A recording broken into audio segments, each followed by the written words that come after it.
Hello বন্ধুরা, তোমরা সবাই কেমন আছো? তো দুদিন ধরে খুবই ঠান্ডা পড়েছে।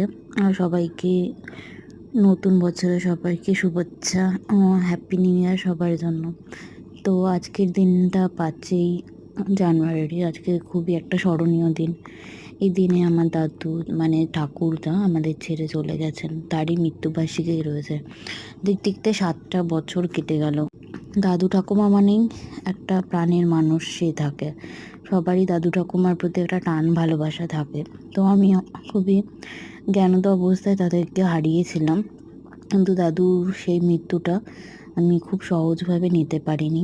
কারণ হঠাৎ করে ওইভাবে চলে যাওয়া, আমার জীবন থেকে একটা প্রিয় মানুষ চলে যাওয়া, তো খুবই খারাপ হয়েছিল সেটা 7টা বছর আগে। তো প্রকৃতির নিয়ম, জন্মিলে মরিতে হবে, এটা একটা যেমন কথায় রয়েছে। তো ঠিক আছে, যেখানেই থাকুক দাদু ভালো থাকুক, আমাদেরকে আশীর্বাদ করুন। আর এটাই চাইবো আমি, যেন সবাইকে নিয়ে চলতে পারি, সবার সাথে ভালো ব্যবহার করতে পারি, সবাইকে ভালো রাখতে পারি।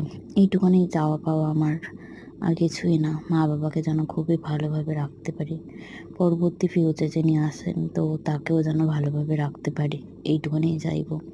তো তুমি আশীর্বাদ করো দাদু, যেখানেই থাকো তুমি ভালো থাকো আর সুস্থ থেকো।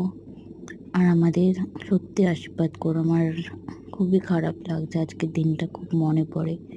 আজকের দিনটা সত্যি সেই সকালটা বেলা তোমাকে লাস্ট খাইয়ে দেওয়া ভোলা যায় না কোনো কিছুই। তো তুমি ভালো থেকো, এইটুখানি কামনা করব। আর আশীর্বাদটুকু করো, তোমার আশীর্বাদ আমি নিয়ে চলবো। আমি সত্যি তোমাদেরকে ভুলতে পারবো না কখনোই, দাদু ঠাকুমাকে কখনো ভোলা যায় না। খুব মিস করি সেই দিনগুলো। তোমারও অনেক কিছু আশা ছিল, সেগুলো যেন আমি পূরণ করতে পারি। তো আজকের মতো এখানে ভিডিওটা ক্লোজ করলাম। তো আজকে সেইভাবে মনটা আমার ভালো ছিল না। তো টাটা, এখানেই তোমাদের সাথে শেয়ার করলাম এই ছোট্ট মতো ভিডিওটা।